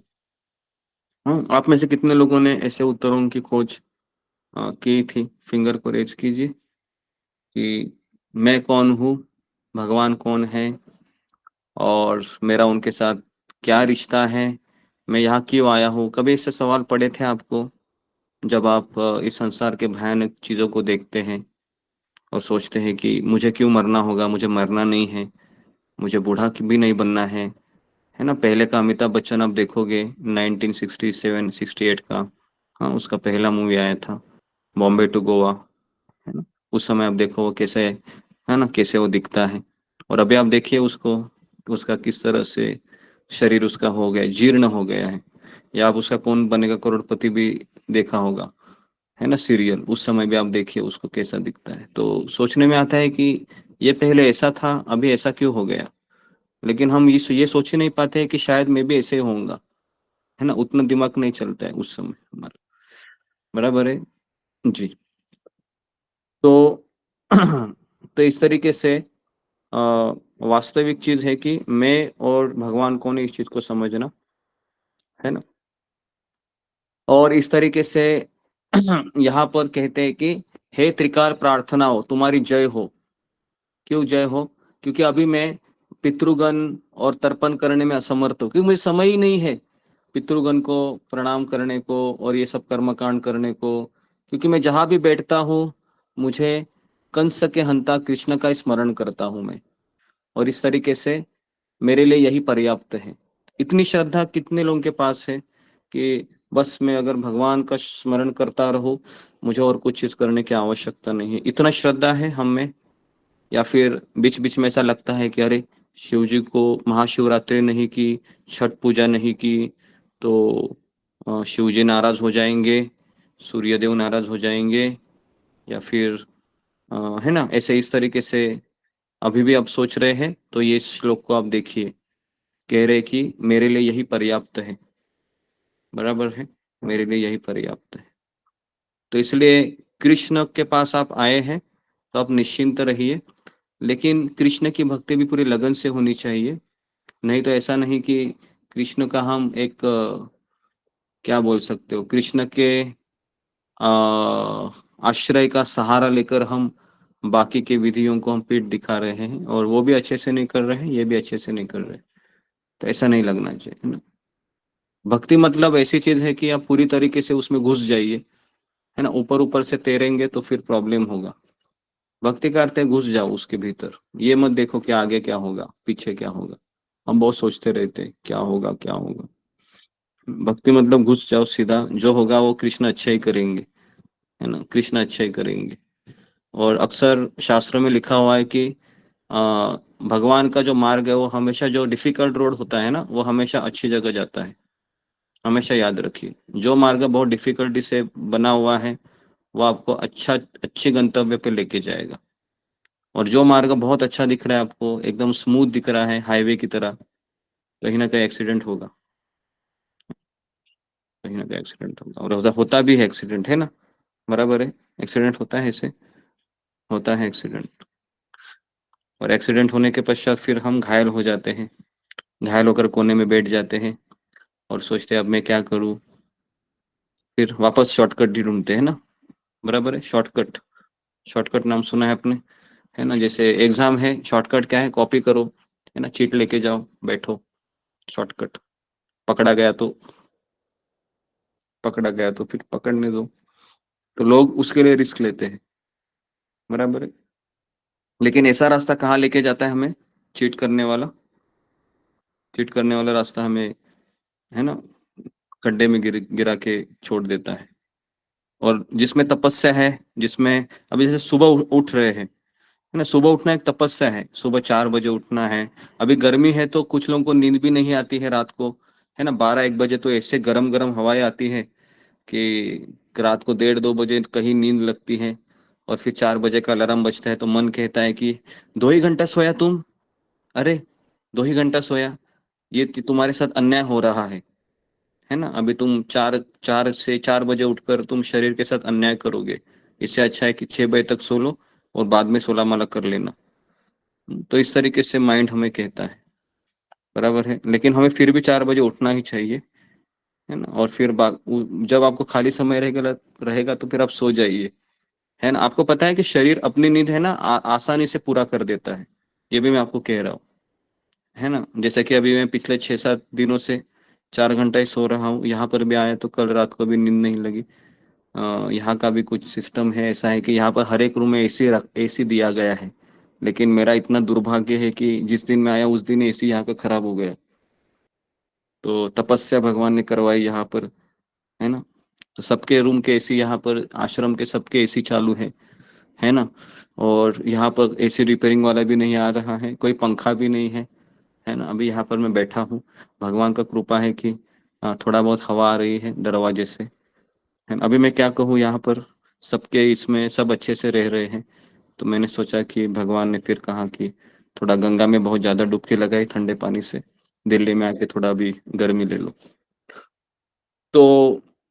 तो इस तरीके से, है ना, अपने आप को ऐसे ही कुछ तो बताने से दिन आगे आगे ढकलना है। नहीं तो मैं फ्रस्ट्रेट हो जाऊंगा, है ना। उस एसी को देखूंगा और फिर अभी भी वैसा ही है वो। तो इस तरीके से हमें जो सिचुएशन में हम हैं उस सिचुएशन में रहने का प्रयास करना चाहिए। चिल्लाकर कुछ नहीं होता है, ये मैंने देख लिया। चिल्लाकर, फ्रस्ट्रेट होकर या अपने हाथ को दीवारों पे मारकर कुछ नहीं मिलता है। अगर हम अपने आप को समझाएंगे कि कृष्ण ये चाहते हैं कि तुम ऐसे ही रहो, बस स्वीकार करने का और दिन आगे ढकलने का, इसी को जिंदगी कहते हैं एक्चुअल में। फ्रस्ट्रेशन फिर निराश होकर कुछ फायदा नहीं है, क्योंकि भगवान यहाँ पर लिखा है कि भगवान ने पद पद पर संकट डाले हैं, है ना। अगर आप ऐसे की ठंडी हवा खाओगे तो आप आलसी हो जाओगे, है ना। एसी की ठंडी हवा आलसी बना देती है। जैसे मैं कुछ समय के लिए यहाँ पर आश्रम में गया था, क्योंकि कुछ भक्त लोग आए और कहा कि आप प्रभु जी यहाँ पर कैसे रह रहे हो, कितनी गर्मी है, तो आ जाइए हमारे रूम में। तो मैं आधे घंटे के लिए गया था, कुर्सी पे बैठा और नींद आने लगी मुझे, है ना, कुर्सी पे ही बैठकर, क्योंकि इतनी अच्छा हवा बह रही, ठंडी ठंडी ठंडी ठंडी। फिर कहा कि यहाँ पर रहना बहुत डिफिकल्ट लग रहा है। सब लोग वहां पर 2-3 ब्रह्मचारी मेरे सामने ही सो रहे थे। किताब ऐसा था, मुंडी ऐसी थी। सब लोग 4 बजे 3 बजे उठ, प्रिपरेशन मिल रहा था सोने के लिए।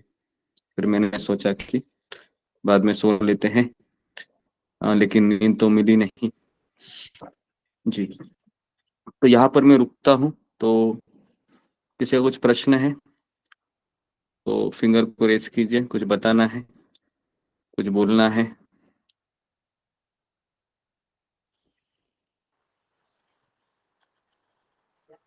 जी, सुमिता सिन्हा। हरे कृष्ण गुरु जी, हरे कृष्ण गुरु जी, दंडवत प्रणाम। सेवा को दंडवत प्रणाम। ये गुरु जी एक क्वेश्चन था, लेकिन इस सेशन से नहीं है, दूसरा कोई क्वेश्चन है, पूछ लूं क्या भगवत गीता का? हाँ, पूछ लीजिए। हाँ, ये गुरु जी, ये जो भगवान ने बोला था कि जैसे अंतिम समय में जो स्मरण होता है तो वही शरीर प्राप्त होता है, तो उसी पे क्वेश्चन था। जैसे कि जो लोग ना बॉर्डर पे काम करते हैं, जो इंडिया और पाकिस्तान के बॉर्डर पे काम करते हैं, तो उनका स्मरण तो दिन रात तो पाकिस्तानी लोगों के बीच में रहता है, कि वो दुश्मन का ही स्मरण रहता है। तो क्या भगवान उनको अगला जन्म क्या वो पाकिस्तान में दे देते हैं क्या गुरु जी? मतलब क्योंकि स्मरण तो उनको वही सब रहता है, और मरते भी हैं वैसे ही, कि उन लोगों को कहीं स्मरण करते हुए मरते हैं पाकिस्तानी वालों को। तो क्या होता है गुरुजी उस केस में? जी जी, हरे कृष्ण प्रणाम। हमारा दिमाग बहुत ज्यादा ही चल रहा है। मैंने भी कभी ऐसा सोचा नहीं था जी। हाँ, ओके, हो सकता है, क्योंकि भगवान कहते हैं गीता में कि यंजन वापि स्मरम भाव त्यज्यतन्ते कलेवरम। तो जिस भावना से आप मरोगे उसी भावना में जन्म लोगे। तो अगर मरते समय अगर हम पाकिस्तान की गोली अगर लग गई उसको और उसका स्मरण करते हुए मर गया, तो फिर वो पाकिस्तानी बनेगा, है ना। तो सही बात है ये। लेकिन उसी घर में अगर आप बैठे अपना मरे अपने बच्चों को देखकर, तो कौन सा जन्म होगा फिर? कौन सा जन्म मिलेगा फिर हमें? तो हमें जन्म स्त्री और मिलेगा फिर, पुरुष का मिलेगा। नहीं, स्त्री तो पुरुष तो क्या अच्छे। तो ऐसा कहा जाता है कि उसी घर में फिर हमें जानवरों का शरीर मिल जाता है, जैसे कोई मकड़ी है या कोई छिपकली है, इस तरीके से होता है। अच्छा, कैसा चमत्कार हो गया, देखिए अभी एसी चालू हो गया, है ना। तो जैसे ही यहाँ पर लाइट आ गई, है ना, तो पता नहीं क्या भगवान की योजना है, लेकिन पूरा एक दिन तपस्या करवाए। तो इस तरीके से मुझे लगता है, मैं आपसे बात कर रहा था तो भगवान ने सुन लिया कि ओके। तो मैं ये कह रहा था कि जिस चीज का स्मरण करोगे वो चीज हमें प्राप्त होती है ना। तो ये सही है, ठीक है जी। तो क्या गुरुजी उसमें क्या कर्म नहीं देखते हैं क्या? अगर उसका अच्छा कर्म होगा, और पाकिस्तान में तो उसको वैसे ही मिलेगा, मतलब देखिए, एक चीज तो हमेशा कर्म याद नहीं रखो, देखते हैं क्या? Life is a preparation, death is examination. अगर मैंने जीवन भर वही किया है तो अंतिम समय में वही याद आएगा। हमेशा याद रखो इस चीज को, है ना। अगर मान लो वो बॉर्डर में है ना, लेकिन जीवन भर वो बॉर्डर में बैठकर हरे कृष्णा का जप कर रहा है, समझ में आ रहा है? बॉर्डर में है वो, हाथ में बंदूक है, भले वो पाकिस्तान को देख रहा है, लेकिन जीवन भर उसने अभ्यास किसका किया है? भक्ति का किया है। तो फिर उसका अगला जन्म वो नहीं रहेगा, पाकिस्तान में रह नहीं रहेगा। तो इसके लिए हम अंतिम समय में क्या सोचते हैं ना, ये उसको देखकर ज्यादा आने से अच्छा है कि मैंने जीवन भर अभ्यास किसका किया है, ये इस पे ज्यादा निर्भर करता है। आई बात समझ में? तो इसलिए वो लास्ट मोमेंट भी, अगर मान लो कि लास्ट मोमेंट में भी अगर हम अपने परिवारों से घिरे हुए हैं, लेकिन मैंने जीवन भर भक्ति की है, तो परिवार वाले याद नहीं आएंगे, कृष्ण याद आएंगे। है ना समझ में जी? तो इसलिए अभ्यास किसका किया है वो ज्यादा मैटर करता है इस चीज में। ओके जी भाई, धन्यवाद गुरु जी। राजेश चौधरी। गुरु जी क्षमा करना, बीच में बोल रहा हूँ, क्योंकि इसी से संबंधित क्वेश्चन है जो माता जी ने कहा। जैसे कहते हैं गुरु जी कि वो अपने लिए नहीं मरता, देश के लिए मरता है, युद्ध क्षेत्र में मरता है। तो कहते हैं जो युद्ध क्षेत्र में मरता है अपने देश के लिए मरता है, अपने लिए नहीं मरता, तो उसकी गति अच्छी गति होती है, अच्छा शरीर मिलता है उसे। जी जी, देखिए मैं वापस कह रहा हूँ, अगर कोई भक्त भी है, अगर वो बॉर्डर में लड़ रहा है ना, लेकिन वो ये सोचकर, उसको गीता का नॉलेज ही नहीं है, वो ये सोच रहा है ये मेरा दुश्मन है। लेकिन जैसे अभी यहाँ पर अर्जुन है, वह कौरवों को मार रहा है, लेकिन उसको पता है कि मैं कौन हूँ, मैं आत्मा हूँ और ये मेरा कर्तव्य है। लेकिन आजकल के जो बॉर्डर में जो लोग लड़ रहे हैं ना, उनको ये पता ही नहीं है कि मैं आत्मा हूँ। वो तो यही सोच रहे हैं कि मैं हिंदू हूँ, ये मुसलमान है, इसको मारना चाहिए। आई बात समझ में? तो इसके लिए ये अज्ञान के ऊपर है ना? तो नॉलेज पहले होना चाहिए कि मैं यहाँ पर मेरा कर्तव्य निभा रहा हूँ, लेकिन आइडेंटिटी क्लियर नहीं है कि मैं आत्मा हूँ, ये संसार दुखालय है, मैं मेरा कर्तव्य निभा रहा हूँ, है ना? इस तरीके से। पर गुरुजी उसमें महाभारत में भी तो जो लोग आम जो सैनिक थे, वो तो या तो अर्जुन के लिए इधर पांडवों के लिए लड़ रहे थे या कौरवों के लिए लड़ रहे थे, उनका अपना तो था नहीं, पर सब मुक्त हो गए थे। समझा नहीं, आप क्या बोलना चाह रहे हो? महाभारत में भी जो सैनिक, आम सैनिक जो वीआईपी नहीं थे, जो आम थे, अपना घर बार छोड़ के आए थे, वो तो या तो कौरवों के लिए लड़ रहे थे या पांडवों के लिए लड़ रहे थे। हाँ हाँ, बराबर है। वो सभी मुक्त हो गए थे। क्यों मुक्त हो गए? इसका भी कारण है ना, क्योंकि वहां पर भगवान कृष्ण थे, है ना? अगर मान लो कि किसी ने कुछ अभ्यास ही नहीं किया है, मान लो जीवन भर, बराबर है, और लेकिन उस समय के जितने भी राजा थे ना, वो वर्णाश्रम का पालन कर रहे थे। जैसे कौरव है, जैसे ये है दुर्योधन है, दुर्योधन भी वर्णाश्रम का पालन कर रहा था, कैसे भी हो, लेकिन उसका स्वभाव दुष्ट था।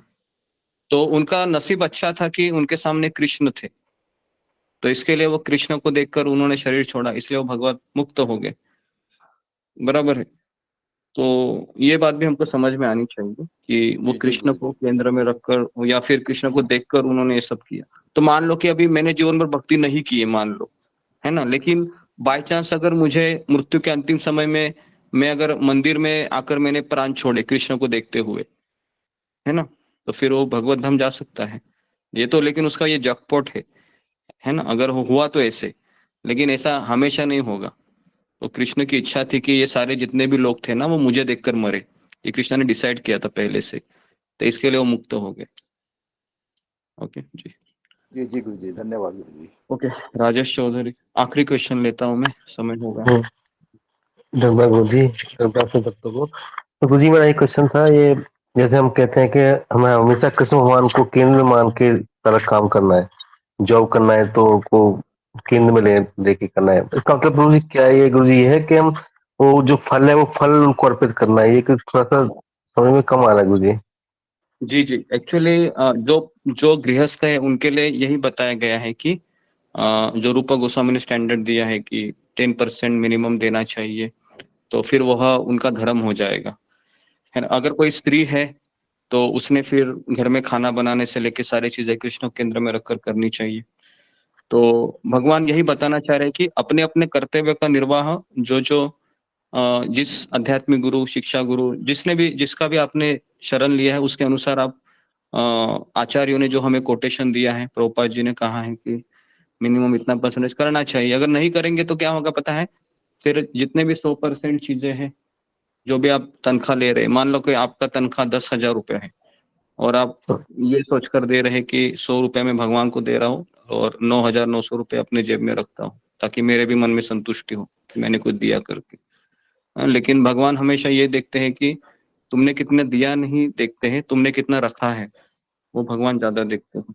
तो फिर इससे क्या होगा कि फिर हमें पता है सारी चीजें, लेकिन वो सही तरीके से भक्ति में एग्जीक्यूट नहीं होती है, फिर वो भाव नहीं आता है। गुरु जी क्योंकि आवाज नहीं आ रही। आवाज आ रही अशोक आ साहब, रही है, आवाज आ बिल्कुल रही है? स्पष्ट आ हाँ आ रही रही है गुरुजी आ रही है। हाँ, तो ये चीज बहुत जानना जरूरी है। कई बार ऐसे होता है कि हम, क्योंकि ऐसा है कि पैसा सबको इतना प्रिय होता है, इतना प्रिय होता है कि लोग मंदिर में आके ना काम करते हैं, बहुत सेवा करते हैं, लेकिन जब पैसे देने की बात आई तो फिर वो कहते हैं कि नहीं, ये नहीं होगा, है ना। चाहे हम चमड़ी घिसाएंगे लेकिन दमड़ी नहीं देंगे, पता है आपको? चमड़ी घिसाएंगे लेकिन दमड़ी नहीं देंगे। ये भारत में बहुत ज्यादा है। तो इसके लिए फिर उनकी प्रगति नहीं हो पाती, क्योंकि समर्पण का अर्थ है कि पहले के जो शिष्य होते हैं ना, गुरु को अपना पूरा, मैंने ऐसे 2-4 भक्त इस्कॉन में देखे हैं जो अपने गुरु को सारा सैलरी देते हैं और फिर गुरु उनको जितना खर्चा चाहिए ना उतना ही देता है। अभी ये एक्सट्रीम समर्पण हुआ, ये एक्सट्रीम हो गया है ना, ये शायद ही कोई कर सकता है। ये सबसे आइडल है, लेकिन उतना तो कलयुग में होना बहुत मुश्किल है। तो एटलीस्ट हम 10% तो मिनिमम करना चाहिए। ठीक है। अच्छा गुरु जी, स्टूडेंट को कैसे लेगा गुरु जी? क्या स्टूडेंट, ऐसे मेरी बेटी पढ़ रही है, मैंने बोला उसे तू इस तरह से पढ़ के कृष्ण भगवान के लिए पढ़ रही है, तो वो उसे समझा नहीं पाया कि वो, मैंने बोला तू ऐसे डॉक्टर बनेगी तो डॉक्टर बन के तो सेवा करनी है बाद में, इस तरह से मैंने समझाया उसे। तो गुरु जी उसको कैसे ले सकते हैं गुरु जी? जो स्टूडेंट मतलब बेसिकली उनको ये बताना है कि आप कृष्ण के लिए डॉक्टर बनो, ताकि जब तुम डॉक्टर बनोगी तो तुम्हारे पास मरीज आएंगे, तुमको रिस्पेक्ट मिलेगा, तुमको एडोरेशन मिलेगा, तो उसका उपयोग फिर तुम कृष्ण भक्त बनाने के लिए कर सकती हो, इस तरीके से। ठीक है, ओके। तो यहाँ पर मैं रुकता हूँ। आप सबका बहुत बहुत धन्यवाद। श्रील प्रभुपाद की जय, गुरुदेव की जय, भगवद गीता की जय। हरे कृष्ण। हरे गुरु। धन्यवाद गुरु जी, धन्यवाद, प्रणाम। श्रील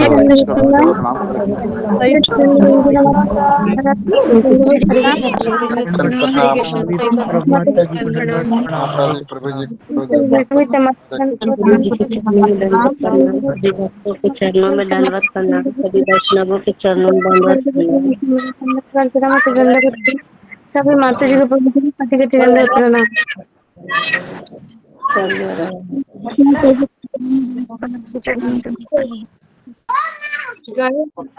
कृष्ण सुजाता माता जी। हरी बोल।